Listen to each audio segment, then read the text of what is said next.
Hola a todos y todas. Vamos a ir empezando. Es la segunda sesión de un ciclo sobre debates sobre la transición ecológica.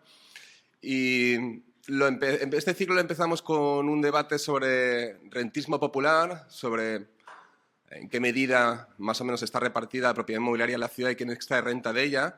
Y de hecho nos hacía especial ilusión empezar con ese debate, empezar cuestiones sobre la transición ecológica con ese debate, hablando de la propiedad inmobiliaria, que parece que es algo a veces un poco escorado de este tipo de cuestiones. Y hoy es la segunda sesión de este ciclo que, aprovechando la ola de nuevos palabras que parece que se están socializando, antropoceno, transición ecosocial, colapsismo, pues hemos dicho, ¿por qué poner un nombre fácil, no? Clepsidra, vamos a llamarle clepsidra. Pero bueno, tiene su motivo.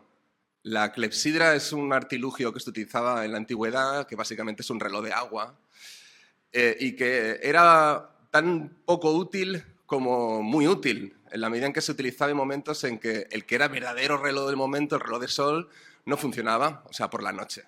La clepsidra era un artilugio bastante rupestre que se utilizaba por la noche en la antigüedad. Y queríamos llamarlo así a este ciclo porque creo que, ¿no?, este objeto evoca diferentes escenarios. Igual nos vemos abocados a utilizar clepsidras porque de repente vivimos en un mundo armonioso, con una serie de tecnologías sostenibles que nos vinculan al planeta y que no generan ningún tipo de quema fósil. O a lo mejor utilizamos la clepsidra porque efectivamente hemos llegado al colapsismo, estamos en una escasez de recursos y no nos queda otra tecnología que esa. O a lo mejor utilizamos la clepsidra porque hay un estado, ¿no?, planificador que nos obliga a utilizar esta tecnología y no otra, ¿no? Entonces, la clepsidra, que es una cosa bastante simple, abre lo que queremos abrir en este tipo de sesiones, que es un debate no solo sobre posibles escenarios, sino cómo llegar a escenarios deseables. Y para ello, en esta segunda sesión, tenemos el honor absoluto de tener a César Rendueles. César es actualmente investigador en el Consejo Superior de Investigaciones Científicas, en el CSIC.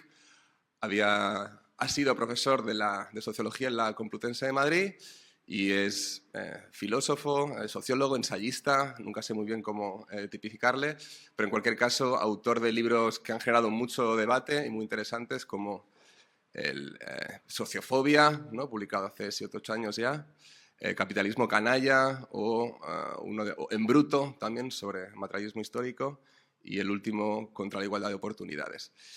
Y bueno, César, respecto a la transición ecológica, lo podríamos decir así, igual no ha escrito nada y ha escrito mucho, ¿no? Porque igual no ha hecho un ensayo, artículos, etcétera, pero ha lanzado reflexiones que yo creo que son interesantes y, en alguna medida, bueno, también nos dirás tú, se ha ido implicando bastante en debates muy relacionados con la transición ecológica y posicionándose de manera clara en ellos.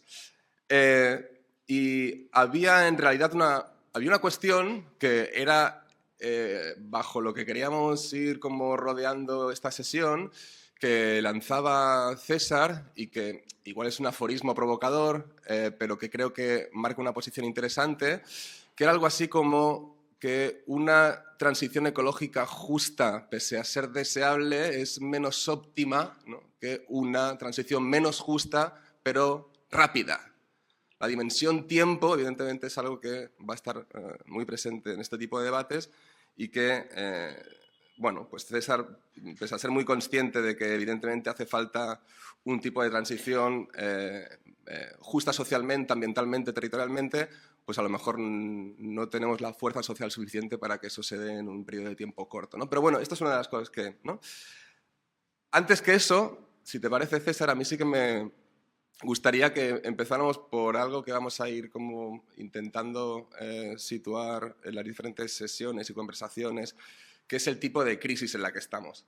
Porque, no sé, o sea, que a veces lanzamos o pensamos en esta idea de la crisis ecológica, parece que lo hemos explicado todo. Hay quien lo matiza incluyendo otras dimensiones cuando habla de crisis ecosocial, hay quien habla de crisis sistémica, crisis del capitaloceno, etcétera, etcétera. Pero tipificar una crisis no es simplemente, yo qué sé, un debate terminológico ocioso, sino que tiene que ver también con comprender el momento y cómo actúas en él. Por tanto, bueno, mi primera pregunta, César, era ¿en qué tipo de crisis estamos?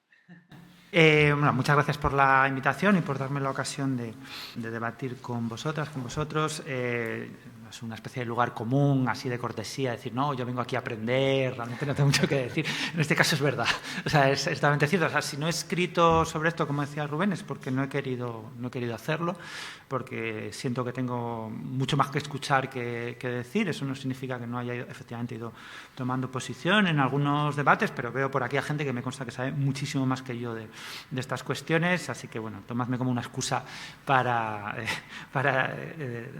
explicar vuestras posiciones y así que yo también pueda aprender, ¿no? Respecto a la cuestión que planteabas, Rubén, bueno, yo creo que se ha generalizado eso que decía, ¿no? Esa especie de imagen un poco tópica ya, ¿no? De la acumulación de la crisis, la policrisis, se dice a veces también. Bueno, no me parece una metáfora inadecuada, o sea, me parece con algunos matices que sí, que responde a la realidad, ¿no? Que vivimos en un momento que tiene precedentes en otras épocas no tan alejadas, ¿no? En la que de pronto estallan distintas tensiones acumuladas a lo largo de ciclos más o menos largos, de 40, 50 años, ¿no? Y que de repente coincide en ese estallido, ¿no? Un estallido en términos económicos, yo creo que estamos viviendo una crisis económica de largo recorrido que tiene que ver con los límites al modelo de acumulación que había dominado durante los últimos 40 años, que a su vez, como sabemos, fue la salida, la descomposición del régimen precedente. Estamos viviendo también una crisis relacionada, yo creo, con la descomposición de la hegemonía neoliberal, o sea, una pérdida fuerte de legitimidad de un modelo que había tenido una capacidad para generar consenso, yo creo que muy fuerte, en el sentido no solo de que mucha gente se sentía identificada con ese modelo, sino también de que de alguna forma establecía el horizonte dentro del cual nos movíamos, que nos oponíamos a ese modelo, ¿no? Y yo creo que si hay algo que podemos definir como hegemonía es precisamente eso, ¿no? Y yo creo que eso está haciendo aguas, ¿no? Yo creo que el modelo neoliberal ya poca gente se siente identificado con él, poca gente le ilusiona y poca gente lo ve como un horizonte de futuro. Es algo a lo que nos resignamos porque no nos queda mucho más y ya está, ¿no? Creo que vivimos también una crisis política más profunda, que no es de ahora, sino que se lleva sedimentando desde hace algún tiempo, que tiene que ver con el deterioro de los instrumentos de participación política heredados de la modernidad, ¿no? Los partidos, los sindicatos, hasta cierto punto incluso el asociacionismo, ¿no? Hay una crisis ahí que la vamos viendo, intentamos buscar salidas, no las encontramos. Creo que en buena medida los sinsabores del ciclo político del que venimos pues tiene que ver con eso, ¿no? Con explorar salidas a esa descomposición de los instrumentos de intervención política tradicionales, y la cosa no ha acabado de salir muy bien. Y por último, por supuesto, enmarcándolo todo, una crisis ecológica profunda y de ya no largo recorrido, sino de inmenso recorrido. Yo creo que, insisto, la metáfora de la policrisis me parece razonable. Lo que yo sí creo que hay que evitar es pensar que hay alguna clase de necesariamente alguna clase de coherencia entre esas crisis, ¿no? Creo que me refiero a ¿existen conexiones? Por supuesto que sí, no es que se den de casualidad a la vez, pero es muy importante pensarlas como una especie de gran mecano, ¿no? Perfectamente coherente, con una especie de organicidad monstruosa donde todo está conectado con todo y todo explica todo, ¿no? Para empezar, porque tienen temporalidades muy diferentes, ritmos muy diferentes, y eso tiene consecuencias políticas, yo creo que importantes. Es algo que a veces nos cuesta mucho asimilar, ¿no? Que solo en ciertos momentos se da una alineación de esos diferentes ritmos que permiten determinadas intervenciones. Y yo creo que eso en términos de las políticas medioambientales es importante. Yo creo que ahora, por casualidad, en buena medida por casualidad, estamos viviendo un momento en el que se pueden impulsar ciertas intervenciones que hace muy poquito de verdad, o sea, 3, 4 años eran ciencia ficción, de casualidad. Y yo creo que no darnos cuenta de que ese momento no tiene por qué durar, que no es una especie de característica sistémica de esa acumulación de crisis o algo así, sino que puede ser una ventana que se abre en cierto momento y se cierra tan rápido como se abrió, yo creo que es importante, ¿no? Yo digamos que eso es un poco esa caracterización, por resumirlo. Sí es verdad que hay una acumulación de crisis, eso no nos debería llevar a pensar en una especie de macroorganicidad que nos permite explicarlo todo, ¿sí? Vale. Bueno, luego vamos a ese periodo que por casualidad, en el que por casualidad se abre una ventana de oportunidad para poder intervenir en parte de esas crisis, ¿no? Pero antes, bueno, decía, es verdad, decía que no habías escrito mucho sobre ello, no es cierto. Hiciste participaste en un texto con Jaime Bindel y Emilio Santiago Muiño que era una contra absoluta contra el que parece que es, no diría mayoritario, pero cierto imaginario que va ganando peso a la hora de explicar no solo dónde estamos, sino cuál es el horizonte, que por cierto ya aviso es muy oscuro según este relato, que es el colapsismo. El colapsismo no solo se ha impregnado en ciertas fracciones del ecologismo social, ¿no? Algunas personas concretas, algunos grupos, etcétera, sino que también ha cogido cierta impregnación en la esfera cultural, mediática, en las noticias, ¿no? De repente parece que va a ser el fin del mundo pasado mañana, o que a través de lo que son diferentes escenarios de las series, en las películas, etcétera, solo nos queda ese imaginario. Vale, entonces el colapsismo, digamos que sí que ha sido una fuente de crítica, ¿no? Me gustaría que, bueno, para situar ese lugar común contra el colapsismo, situaras algunos de los elementos de crítica que le ves a ese tipo de proyecto. Esa ideología, la llamáis ideología. Sí. Bueno, sí, llamamos colapsismo a esa tendencia, ¿no?, a considerar que ante la crisis ecológica, pues el colapso de la civilización industrial es un hecho consumado, ¿no?, una especie de destino social al que estamos completamente abocados, o algo extremadamente probable, ¿no?, algo extremadamente probable. Dentro de esa, lo llamamos ideología porque dentro de esa corriente hay, por supuesto, muchísimos matices, hay posiciones más razonables, otras menos. Pero sobre todo, como bien decías, es una posición que conecta con cierto ánimo colectivo, que se ve muy bien en la esfera cultural, pero pongo un ejemplo, ¿no?, que además lo tenía aquí recogido una cita. ¿Os acordáis hace, sí, yo creo más de un año, ¿no?, el BKK, el Banco Vasco, presentó una instalación artística que se titulaba Colapso, con K, que estaba en la Plaza Arriaga de Bilbao, ¿no? Y entonces era un globo de 10 metros que simbolizaba el mundo, y entonces que se iba hinchando, deshinchando en función de las decisiones de los participantes a través de una encuesta en Internet. Por supuesto, no sé si fue Foro Coches o quién, se pusieron de acuerdo y hicieron explotar el globo en minutos, bueno, fue en días, pero mucho más rápido de lo que estaba previsto, no se podía saber, ¿verdad? Fue 3 días después de la inauguración. Y entonces el BBK sacó un comunicado que decía así, es que lo tengo por aquí. Dice: la presión interior hizo explotar el globo, dejando ver por un brevísimo instante una perfecta esfera gigante de humo rojo. Un dramático y espectacular acto final que remite a un hipotético punto de no retorno en la relación entre la humanidad y la Tierra. Entonces, a mí me parece que esa instalación era muy interesante por 2 motivos, ¿no?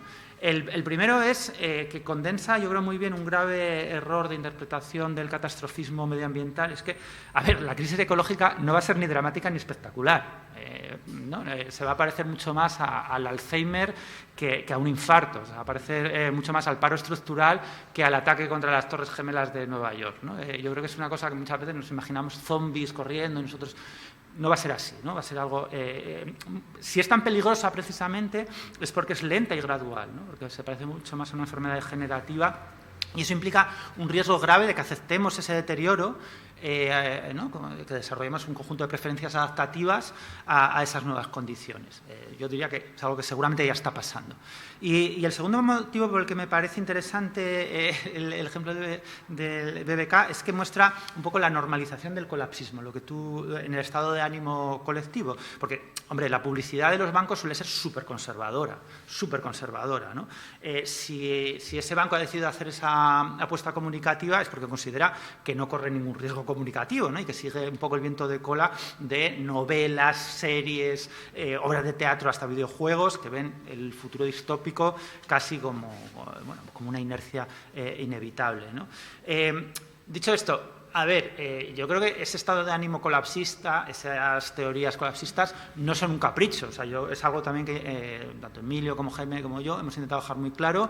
No es terraplanismo, no es movimiento antivacunas, es una elaboración imaginaria de una base real, objetiva. La crisis ecológica es verdad, es una trampa autodestructiva, amenaza a la civilización, amenaza a la especie humana y otras muchas especies.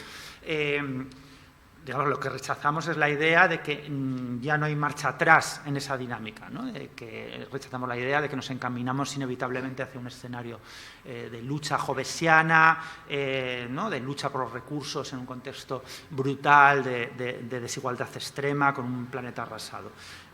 Porque claro, la moraleja es que desde esa perspectiva es que no tiene ningún sentido apostar por proyectos emancipadores ni por nada. De hecho, desde esa perspectiva cuesta entender por qué deberíamos privarnos de acelerar incluso el colapso, ¿no? Como dice ese refrán, para lo que me queda en el convento me cago dentro, ¿no? ¿Por qué no me voy a comprar un 4x4 gigantesco si total es completamente inevitable esa dinámica?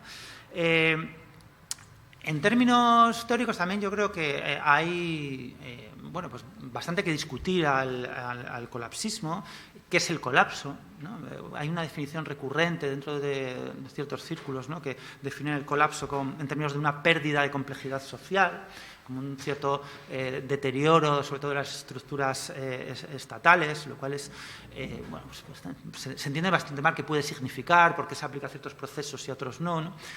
Yo, en general, tengo la sensación de que los colapsistas están rehabilitando una especie de marxismo vulgar, ¿no? Donde el papel determinista que antes desempeñaba el desarrollo de las fuerzas productivas, ¿no? Que lo determinaba todo y explicaba cualquier proceso político, incluso cotidiano, pues se ve sustituido por la termodinámica, ¿no? Y eso, de verdad, o sea, cuando discutes con él, yo que sé, en Twitter o en un bar o donde sea, siempre te responden, sí, es que no entiendes las leyes de la termodinámica, ¿no? A lo que sea, o sea, les dices que hay que poner un panel solar no sé dónde y eso es porque no entiendes las leyes de la termodinámica, que es un poco lo que te decían los marxistas antes, cuando les decías que había que subir el salario mínimo interprofesional o que estabas a favor, y así es que no entiendes, ¿no? La tasa decreciente de ganancia, ¿no? Te decían este tipo de gilipolleces. Y ahora, bueno, de nuevo, ¿no? Es el segundo principio de la termodinámica, es una especie de varita mágica que lo explica todo.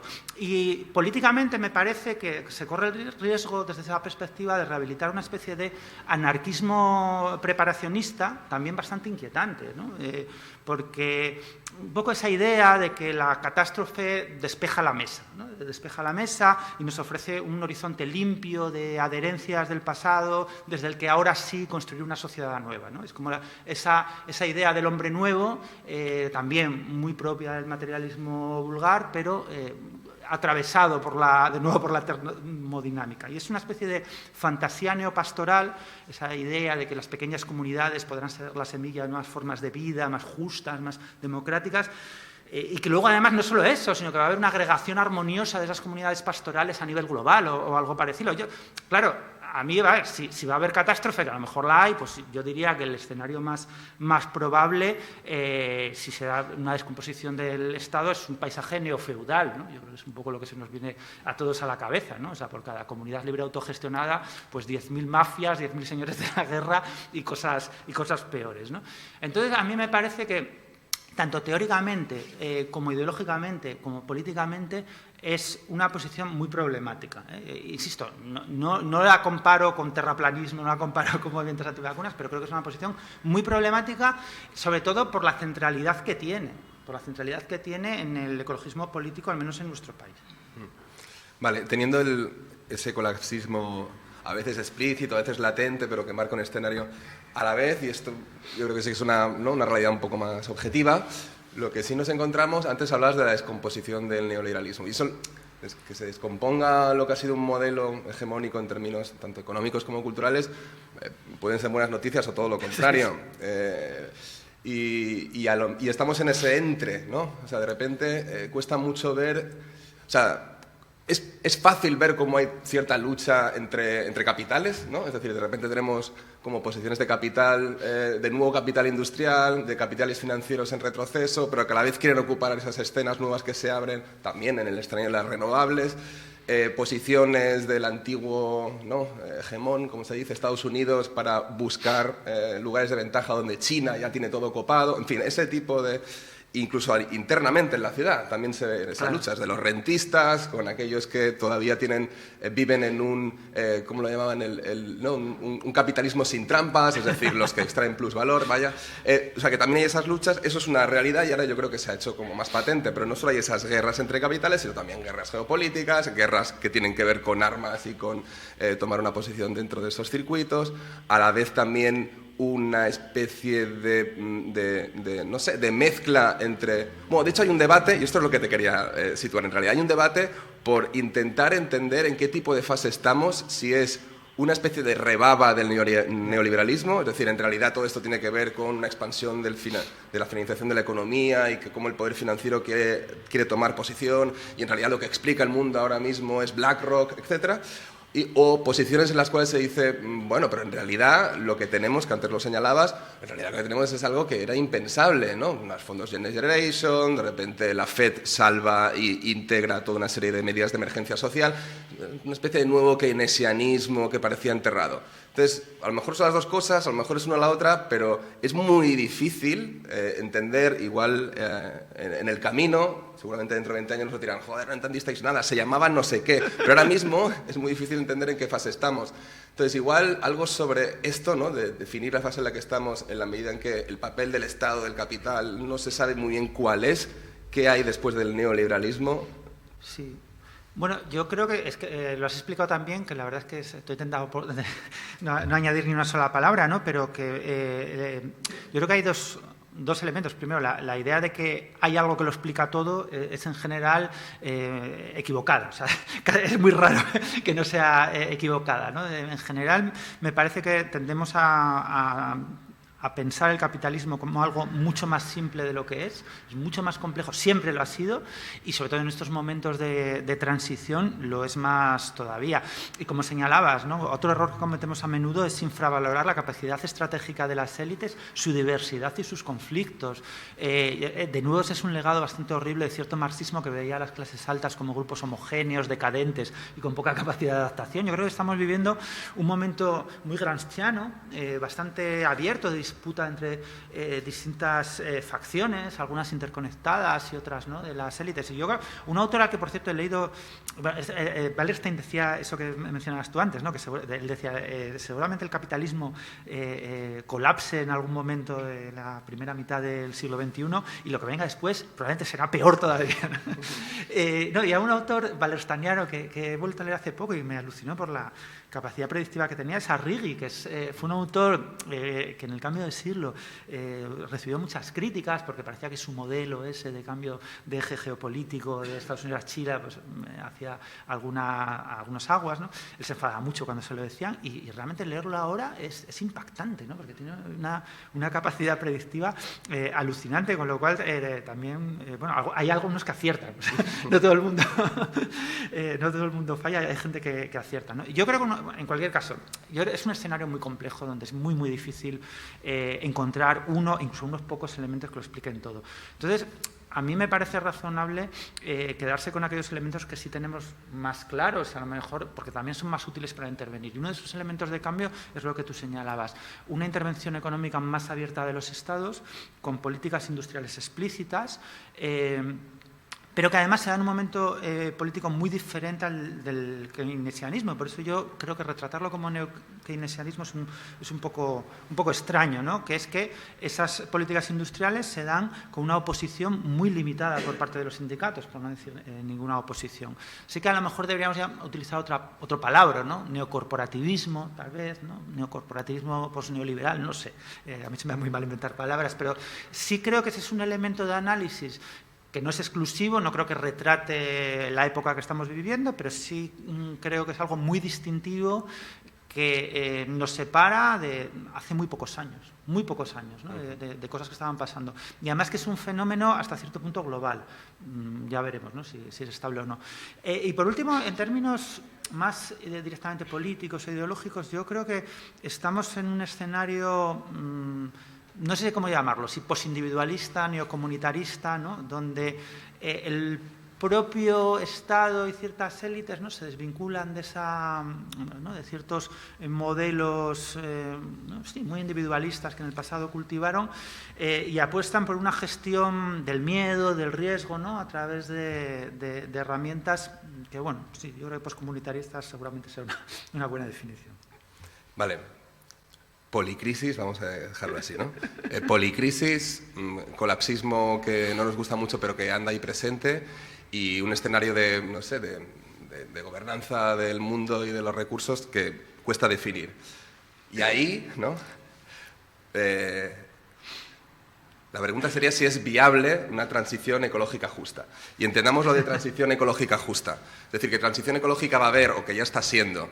Pero transición ecológica justa significa que hay diferentes dimensiones que, una de dos, o se van a revertir o no se van a reproducir, porque desigualdades entre los de sur hay, países explotados y países explotadores hay, gente endeudada y gente rentista hay, pero transición ecológica justa también significa, ¿no?, que incluyes justicia en ese proceso de transición. Entonces, en realidad, que es una de las cosas que me interesan saber tu postura, es qué grado de viabilidad hay para una transición ecológica justa. Yo también lo digo porque, como comentaba al principio, ¿no?, yo creo que has expresado argumentadamente y con una posición clara que evidentemente una transición ecológica justa sería deseable, pero que por cuestiones apremiantes, seguramente de tiempo, o ahora nos lo comentas tú, el problema es que para que sea óptimamente justa va a ser lenta, entonces, ¿no?, en realidad va a ser inútil, ¿no?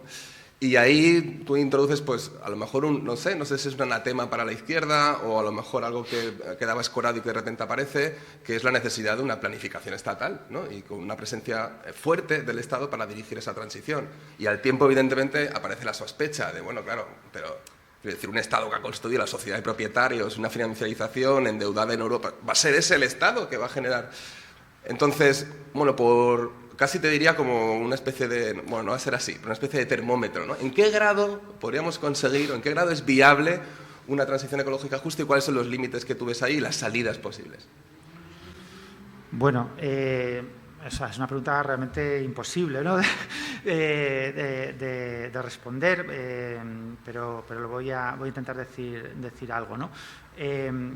Claro, yo creo que un problema que tenemos muchas veces es que nos fiamos de los momentos de impugnación, donde establecemos alianzas a veces monstruosas entre personas o colectivos con aspiraciones que desde el punto de vista de la impugnación pues coinciden, pero que en otros momentos más constructivos realmente no coinciden para nada. Yo creo que es una cosa que estamos viendo una y otra vez, ¿no? El momento destituyente es efectivamente muy transversal, muy hegemónico, muy consensual, pero el momento en que se pasa de ese momento destituyente estallan esos consensos por los aires, ¿no? Y eso yo creo que es interesante porque la pregunta por la justicia y la viabilidad nos arroja desde el primer momento a un momento constituyente, a un momento de construcción, ¿verdad? ¿Qué significa viable? ¿Justa para quién? ¿No? ¿Cómo determinamos los agravios y las necesidades que deben ser atendidas? ¿Cómo determinamos las necesidades y los agravios que son accesorios, ¿verdad? Voy a poner un ejemplo muy incómodo, me lanzo a la piscina, ¿no? O sea, ¿los criterios estéticos son determinantes a la hora de rechazar un proyecto eólico? ¿Vale? O sea, ¿son determinantes, sí o no? ¿Eso tiene que ver con una transición ecológica justa? ¿Atender los criterios estéticos? No quiero ridiculizar esas quejas. Me parecen razonables, me parece razonable que a la gente no le guste tener ciertas instalaciones a la vista. Me parece que eso interfiere también con cuestiones, por ejemplo, económicas, en el caso del turismo, pero ese es un criterio que tenemos que tener en cuenta a la hora de valorar la justicia de una intervención. Es un ejemplo, ¿no?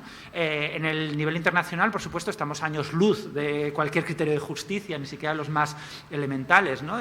Incluso ahí las políticas de la izquierda resultan extremadamente cínicas, ¿no? No queremos minas, pero sí queremos teléfonos móviles, o a lo mejor no queremos teléfonos móviles, pero seguramente sí queremos acero quirúrgico, ¿verdad?, para nuestros quirófanos.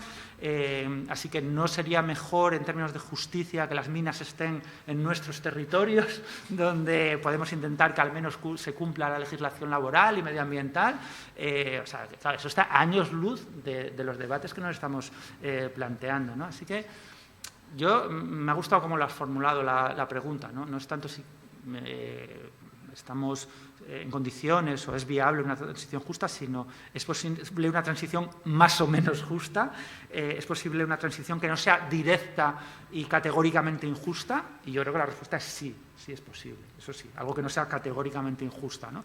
En el sentido de que hay una batalla política que dar, que no tenemos por qué resignarnos a lo que nos diga Iberdrola y la Unión Europea.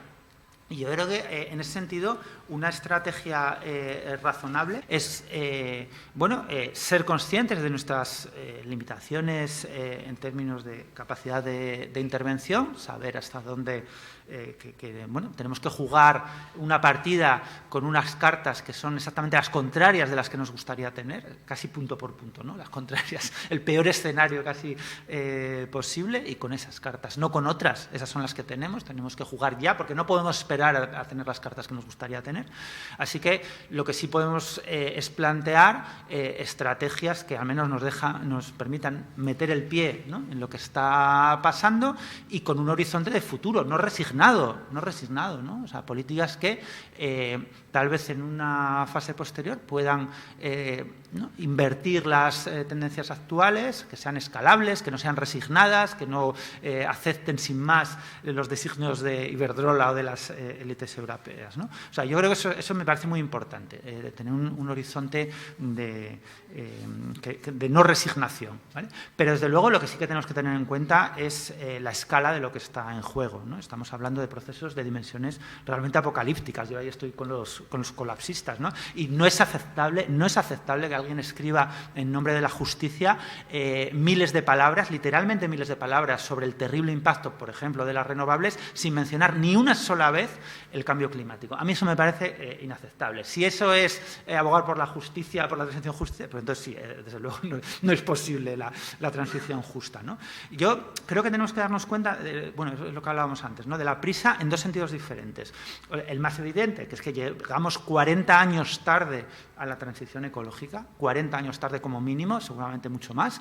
Y el segundo es la prisa política, que yo creo que es algo que la primera prisa somos más conscientes de ella. La segunda es, yo creo que menos, ¿no?, que es que los momentos en los que son posibles las intervenciones se cierran. O sea, y que ahora mismo estamos viviendo un momento peculiar en que, por distintos azares, ciertos cambios, al menos en el terreno energético, son posibles, que hace no tanto eran completamente inviables, y a lo mejor se abre un escenario donde dentro de unos meses o unos años sea posible cambios en la gestión del agua.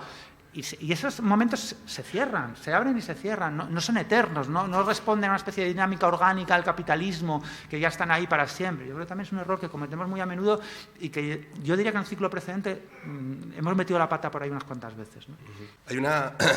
Hay una entrevista que tuve el gusto de hacerle a Teo Riofrancos en La Pública, momento spot publicitario que tenéis por ahí. Vale 20 euros, pero está en PDF online, tampoco. Vale, y a mí me gustó mucho lo que decía Teo Riofrancos. Ella básicamente es una estudiosa de la transición ecológica, muy ligada a la defensa del Green New Deal en Estados Unidos. Hay que tener en cuenta que el Green New Deal de Estados Unidos es un proyecto que viene de los propios movimientos, o sea, no tiene nada que ver con el European Green Deal y ni mucho menos con los planes quinquenales del Estado chino. Y, entre otras personas, efectivamente, todo el movimiento que hay alrededor de Ocasio-Cortez, etcétera, pero ha habido otras personas que han intentado pensar, avanzar en el debate estratégico respecto a qué significa implantar el mejor Green New Deal en Estados Unidos, el mejor Green New Deal, ¿no? ¿Cuál podría ser ese itinerario?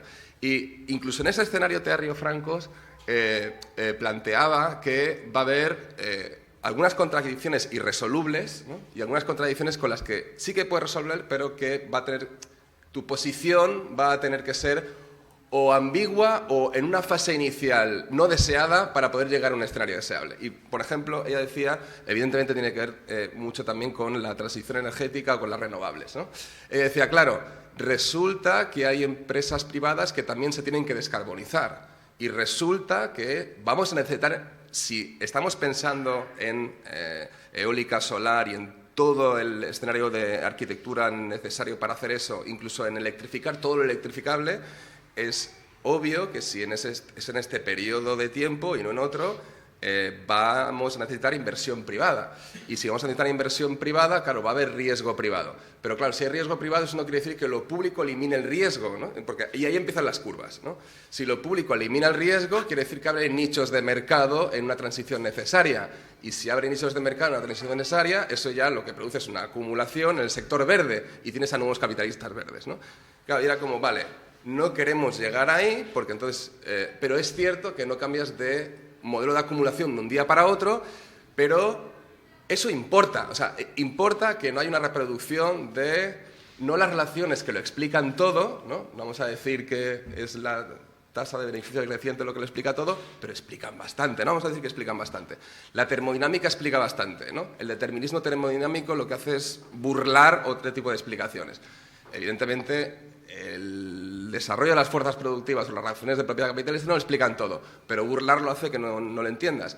Entonces, a mí lo que me gustaba de Terry Francos en su debate estratégico es que no olvidaba esa parte, ¿no? Es decir, hay que hacer una transición energética acelerada, hay que electrificar todo electrificable, necesitamos inversión privada, pero tiene que haber una posición del Estado golpeada, empujada, obligada por movimientos para que en esa eliminación de riesgos no generes un nicho de mercado que produzca una posición capitalista en un nuevo escenario que, incluso mitigando riesgos, puede tener algunos rasgos colapsistas.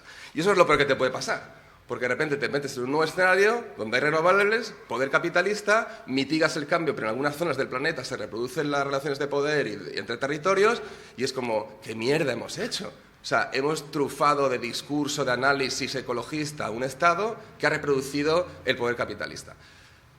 Yo a veces, por ejemplo, vamos para situarlo un poco, a la cuestión de la transición energética. Yo a veces tengo la sensación de que todos estos elementos que tienen que ver con algo a lo que, bueno, no sé, me parece muy difícil como burlar la vista y decir, bueno, eso no existe, que son las relaciones de propiedad capitalista, los procesos bajo los cuales el Estado produce una acumulación de fuerza en la posición de quien extrae plusvalor, como si eso fuera de un plumazo, se saca fuera del tablero y si se recuerda, pero no para ponerse en una posición determinista, sino como hace Rieu Francos, para incluirlo en el debate estratégico, dicho más fácil, va a haber momentos en los que nos vamos a ver en la tesitura de tener que pedir al Estado que le dé dinero a Iberdrola, pero con ciertos condicionantes para que Iberdrola se descapitalice, ¿no? Y eso es complicado. Pero lo que no podemos decir es que si tú introduces esa variable y si no entiendes que solo Iberdrola puede hacer la transición porque es la única que tiene la fuerza necesaria para hacerlo, y si tú introduces esta variable en las relaciones de propiedad capitalista, etcétera, eres un retardista climático, ¿no? Y es como, ¿cómo hemos llegado a esta situación, ¿no? Entonces, vale, decía esto también por ir a lo que me parece que ilustra, refleja y además es urgente toda esta cuestión que es la transición energética, ¿no? Y perdona que me alargue con esto, no. De repente me he puesto un poquito pasionaria, pero, o sea, ¿a qué se le llama retardismo climático? Vamos a decirlo así, ¿no?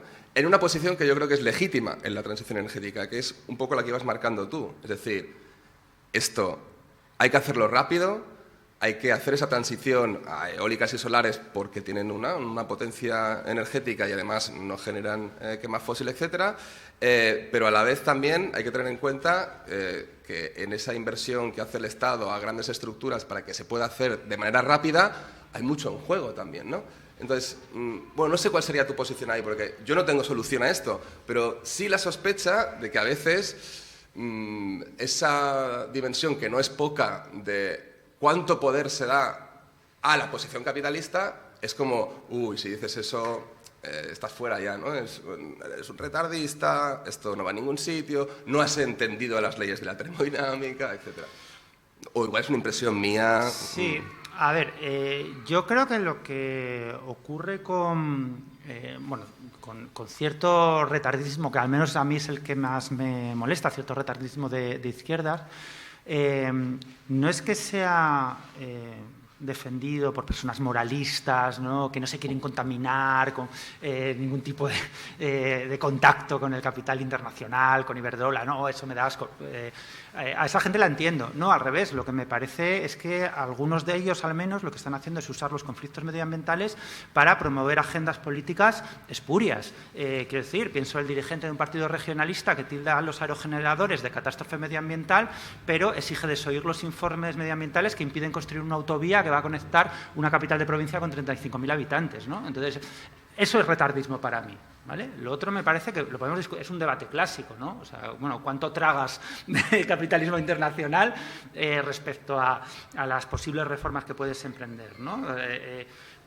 Para mí el retardismo es eso, ¿no? Como gente irrumpe en el debate medioambiental y consigue hablar sobre aerogeneradores durante eso, miles de palabras sin mencionar ni una sola vez el cambio climático. Eso es para mí el retardismo de izquierdas y me parece que tenemos que luchar contra eso porque es, creo, inaceptable. Lo que tú planteabas, yo creo que es un debate que tiene tal vez 2 siglos de antigüedad y que se nos plantea siempre, simplemente con la escala seguramente de los problemas que afrontamos en el campo medioambiental sea mayor, pero es el mismo atolladero que afrontamos con la vivienda, con el mercado de trabajo, con la banca, con el transporte, con la sanidad, con los servicios sociales, con la educación, ¿no? Es siempre ese, ¿no? O sea, me refiero que no creo que en otros ámbitos, en situaciones muy diferentes, no pedimos a las políticas laborales que lo solucionen todo, ¿verdad? No pedimos que sean la solución al capitalismo, pero sí esperamos lo que tú decías, ¿no? Que, bueno, abran que al menos no nos cierren vías para superar el capitalismo, como mínimo eso, ¿no? Y en ese equilibrio entre poder desarrollar políticas laborales más justas que las que tenemos hasta ahora y que no nos cierren esas soluciones de compromiso, pues posibles desarrollos futuros, nos estamos moviendo todo el rato, pero lo mismo con la vivienda, ¿no?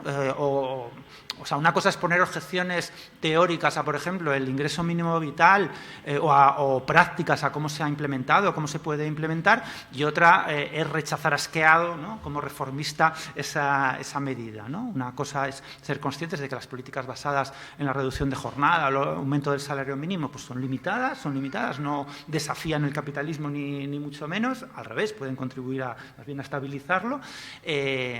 Y otra cosa es rechazarlas por ese motivo cuando pueden mejorar la situación de muchísima gente. Yo creo que estamos en una situación de terrible debilidad política y organizativa, esa es la realidad, insisto, son las cartas con las que nos toca jugar. Lo que no podemos hacer es pedir a la transición ecológica que resuelva los problemas que hoy no somos capaces de afrontar en otros ámbitos. Es lo que no podemos pedir. Es algo que, por ejemplo, se pasa mucho con la renta básica también, ¿no? Se pide a la renta básica que lo resuelva todo. Bueno, pues es una forma de condenar la renta básica que no resuelva nada, ni siquiera lo que puede resolver, ¿no? Y yo creo que a veces con la transición ecológica pedimos a unas humildes placas solares que resuelvan las contradicciones del capitalismo. No creo que vaya a ocurrir tal cosa, desde luego, ¿no? Bueno, pues yo creo que por ahí va la cosa, pero de verdad que no me parece que sea un escenario tan distinto, salvo por su envergadura. Claro, estamos hablando de transformaciones muy grandes, ¿no? No solo de la vivienda laboral, por su envergadura. Pero en términos estratégicos no creo que sean tan diferentes a las contradicciones que se dan en la práctica sindical, por ejemplo.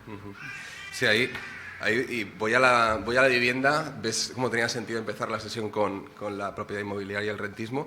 Voy a la vivienda porque ahí hay un tema que también tiene que ver con esta cuestión estratégica, pero también de qué horizonte te pones y con políticas reformistas. Es decir, en el sindicato de inquilinos e inquilinas de Barcelona, ahí, o sea, se ha puesto una cuestión en la agenda que bueno, parecía conquistada, pero ahora no, hay nebulosas sobre ella y hay que pelarla más, que es la regulación de alquileres, ¿no? Claro, la regulación de alquileres puede ser muchas cosas, ¿no? La regulación de alquileres la regulación de alquileres, no puede haber una política más reformista que la regulación de alquileres. Esto es así, ¿no? Quiero decir, no puede ¿por qué? Porque la posición del sindicato de inquilinos e inquilinas, ¿cuál es? La posición sustantiva del sindicato de inquilinos e inquilinas es defender el derecho a la vivienda. Y claro, parece que la regulación de alquileres lo que está validando es que ese acceso se va a dar a través del mercado privado de vivienda. Por eso digo, es reformista, pero puede ser muchas cosas también. Es decir, dependiendo de qué posición estratégica tome el movimiento, ¿no? Es decir, que el sindicato puede estar defendiendo la regulación de alquileres, pero no como fin, sino como camino al acceso a la vivienda, ¿no? O sea, que en realidad, creo que también tenemos que aprender un poco de no sé si de los fallos o de las derivas estratégicas del sindicalismo laboral. O sea, durante mucho tiempo el horizonte de las reformas en el sindicalismo laboral era la abolición del trabajo. Y cuando tú conquistabas esferas dentro de los convenios colectivos, menos horas, etcétera, eso te tenía que conducir regularmente, algo en lo que mucha gente no cree, que eso pueda ser regular, a través de la fuerza de la negociación, a la abolición del trabajo. Claro, digo, una victoria como puede ser la regulación de alquileres puede ser el fin de una posición sindical o simplemente un paso más para tener más poder de negociación, seguir peleando por lo que es un anatema absoluto en este país y en muchos otros, que es atacar la propiedad privada, ¿no? Vale, Entonces, en esta posición estratégica, que es plural, hay una pluralidad estratégica. Tú estás resistiendo, intentando domesticar al capitalismo con la regulación de alquileres, pero sabes que solo en la combinación entre resistir y domesticar vas a producir un escape, ¿no? Un poco a lo Eric Olin Wright, ¿no? Vale, o sea, a mí lo que veo en todo antes lo hablábamos, en el escenario ecologista es que cuando aparece algo similar a esto, es decir, cuando, por ejemplo, tienes una transición energética en la que hay capital privado, ¿cómo no va a haberlo? En la que hay control público, como tiene que ser, pero a la vez también hay una posición del propio territorio para tener un control democrático sobre eso, o sea, nos deberíamos dar con un canto en los dientes porque es que ese es el escenario mejor que vamos a conseguir y si tú lo que quieres es una socialización de los medios de producción y del consumo, o sea, qué mejor que en el escenario que tenemos de policrisis, de imaginarios colapsistas, de todo lo que hemos dicho, cuando consigues algo como eso, ¿no? Que en realidad es una política parcial o, como lo llamaba, ¿no?, André Gorz, una reforma estructural que no tiene que ver con la reforma en sí, sino que qué hace la acción colectiva con esa reforma. O sea, algo como eso, o sea, dicho más fácil, ¿por qué no puede haber una posición unificada en conseguir algo similar a lo que tenemos ejemplos, y te lo dejo que lo explicas tú porque lo conoces mucho mejor, en nuestro contexto, y de repente eso también genera división? O sea, una posible transición energética en la que tengas políticas parciales regionales donde haya capital privado controlado por el poder público y cada vez democratice ese tipo de arquitectura o de infraestructuras dentro del territorio en el que está, ¿no? O sea, eso es lo mejor que nos puede pasar ahora mismo, ¿no? Teniendo como horizonte un horizonte ambicioso, no el de... Sí, esto es lo que es. Sí, no, estoy totalmente de acuerdo, ¿no? Si, digamos que a mí lo que me parece es que deberíamos estar empujando en esa dirección con toda nuestra fuerza, exigiendo eso, un paso más de lo que es posible ahora mismo, tratando de construir, o sea, sacando todo el jugo posible a la situación actual, pero también previendo un paso adicional tan pronto como sea posible, ¿no? Yo no sé, la verdad es que a veces tengo la sensación de que parece como que jugar con las cartas que tenemos ahora, y eso se relaciona con lo que hablábamos antes, ¿no?, de la organicidad y esas teorías, bueno, que lo conectan todo con todo, parece que significa algo así como vender nuestra alma a Iberdrola para siempre, ¿no?, o algo por el estilo. Y bueno, pues puede pasar o puede no. Yo creo que hay mucha gente que tiene dificultades con la contingencia de la acción política, ¿no?, que es a lo que estamos vendidos. Bueno, sí, puede pasar eso que dice alguna gente, ¿no?, que sí, que acabe todo muchísimo peor de lo que está ahora, pero a lo mejor no. Y desgraciadamente o afortunadamente la política es así, ¿no? Es el universo de la contingencia, porque tampoco está muy clara cuál es la alternativa no colapsista, ¿no? Yo siempre pongo el mismo ejemplo, o sea, durante la pandemia nadie se planteó que no se podía desarrollar una vacuna hasta que no tuviéramos farmacéuticas públicas, y ni tampoco que eso fuera una condena a no poner en marcha farmacéuticas públicas. De hecho, yo creo que bastante gente se dio cuenta del problema que teníamos por no tener farmacéuticas públicas en ese momento, ¿no? No me parece un mal símil, ¿no? O sea, es verdad que nos condena a jugar con las cartas del enemigo, pero también habrá oportunidades de incidir en espacios donde antes pues ni se pensaba ni se esperaba esa acción. Bueno, hago la última cuestión y ya abrimos, si queréis, palabra, intervenciones, para abrir un poco el debate, que seguro que, como decía César, hay muchas posiciones de las que podemos aprender en esta sala. Una cosa que a lo mejor es como que no viene al caso, pero yo creo que viene, que es, o sea, y a lo mejor peco de señor mayor, que de verdad, en realidad ya lo soy, que es que, lo digo así, a mí me genera con mucha, no voy a decir rabia, pero incomodidad, el planteamiento de algunos nuevos movimientos ecologistas, de chicos y chicas jóvenes, que de repente los ves y dices, ostras, ¿no?, ¿dónde vais? Tal, señor mayor. Que planteaban una lucha generacional, ¿no?, una guerra generacional, ¿no? De repente es como en el ejercicio que yo creo legítimo de dirigirse a políticos mayores que ellos y tal, y decirles, no estáis haciendo lo que tenéis que hacer, etcétera, ahí se construyó un marco que era el de la guerra generacional, ¿no? Es decir, vosotros, adultos, que que sé, estaréis dispuestos a sacaros la comida de vuestra boca, etcétera, etcétera, para dársela a vuestro hijo, pero no estáis dispuestos a ir en coche, porque en realidad forma parte de vuestro modo de vida. Vosotros, adultos, en realidad hacéis un poco de cálculo y si el 2050, 2100 es cuando va a cambiar el mundo, etcétera, bueno, estaréis muertos, por lo tanto no estáis pensando en nosotros. Vosotros, adultos. Y es como, yo no digo que esto sea, ni mucho menos, algo de lo que es culpable Greta Thunberg ni nada parecido, pero sí que ha habido, sí como que se ha dispuesto de repente una dimensión súper sorprendente, políticamente sorprendente, yo creo que no ha habido nunca en ninguna época algo similar, que es que, bueno, la lucha de clases es una cosa muy poco popular, muy loca, pero la guerra generacional va a ganar sentido político y va... Lo que te voy a preguntar es si, como somos de una edad similar y no hay identidad similar, no sé si te sentiste esa incomodidad o igual tú notas algo en ese proceso, en ese marco de lucha intergeneracional que a mí se me escapa y probablemente sea así y que tiene sentido político, ¿no? De sacarlo en ese momento, de lanzar ese marco. Sí, bueno, sí me sentí incómodo porque, digamos que ha existido ese relato también desde posiciones muy conservadoras, incluso en términos académicos, ¿no? Que intentan hacer esa especie de trasvase de la lucha de clases en términos de lucha generacional desde hace muchos años, ¿no? Existe ese marco teórico y, bueno, pues al marxista que hay dentro de mí le apetece responder que la lucha intergeneracional es una mentira, una cortina de humo. Pero realmente creo que no es así del todo, o al menos que no es incompatible las dos cosas, que no es incompatible que siga existiendo distintos conflictos relacionados con la clase social y otras identidades, con que exista algunas peculiaridades generacionales en el caso de las cuestiones medioambientales. Lo que no creo que se pueda personificar. O sea, a mí esa cosa de, no, vosotros, adultos, yo, en cambio, joven inocente. Yo, quien lo expresa así, desde luego, si no es como un recurso retórico, me va a ser una idiotez, ¿no?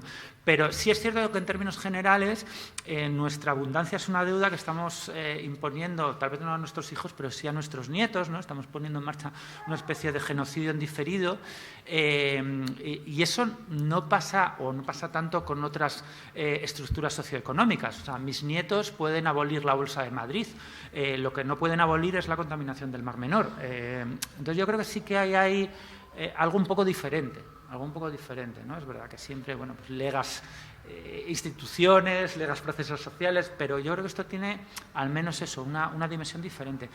Por otro lado, sí es cierto que, al menos en España, los conflictos generacionales explican muchas cosas y tienen un peso cada vez mayor, ¿no? Y, pues, por ejemplo, dinámicas de voto y otros procesos, bueno, también incluso relacionadas con la vivienda en propiedad, que, insisto, no hay que verlos como una alternativa a los conflictos de clase, sino al revés. Yo creo que muchas veces están interrelacionados, ¿no? Porque dentro de esos conflictos generacionales pues también hay diferentes posiciones de clase. Incluso diría que hay conflictos generacionales muy importantes dentro de los propios grupos antagonistas. Yo creo que dentro de la izquierda a menudo nos gusta mucho hacer sociología para afuera y nos cuesta mucho hacer sociología para adentro, ¿no? Bueno, pues me atrevería a decir que algunos de los conflictos que han desgarrado el feminismo en los últimos años, pues alguna gente los ha descrito en esos términos también, no solo, pero también como una lucha generacional. En buena medida, los nuevos partidos que acabaron con el bipartidismo, ¿no? Tenían que ver con un proceso de cambio generacional que no se pudo articular a través de los cauces habituales, ¿no? Internos de esos partidos. Sospecho que algo parecido pasa también dentro del ecologismo. Creo que algunas de las polémicas que están tensando el medioambientalismo en los últimos años guardan relación con distintas posiciones generacionales, distintas perspectivas, distintas autoevaluaciones de cuáles son, ¿no? Bueno, pues gente que ha vivido una trayectoria militante muy prolongada y tiene una perspectiva diferente de gente que llega ahora o que lleva algunos años menos dentro de los movimientos ecologistas. Y creo que los análisis de clase no son incompatibles con incorporar otras variables sociológicas, ¿no? Y lo cierto es que por distintos motivos hasta ahora las personas mayores pues se han mostrado más renuentes a afrontar transformaciones estructurales relacionadas con el medio ambiente. Yo creo que eso es así y además es que es comprensible, ¿no? O sea, si tienes un coche muy caro en propiedad y una plaza de garaje, pues seguramente te apetezca menos que prohíban el transporte privado que si tienes 18 años y te pones en autobús, ¿no? Pues sí, es lógico, ¿no? Entonces, me parece que incorporar esas variables no implica renunciar a las otras, ¿no? Y a mí, desde luego, en los últimos tiempos me resulta interesante atender a esos factores. Bueno, gracias, César. Lo dejamos aquí. Bueno, gracias a todos y todas. Ya anunciaremos las siguientes sesiones y seguimos.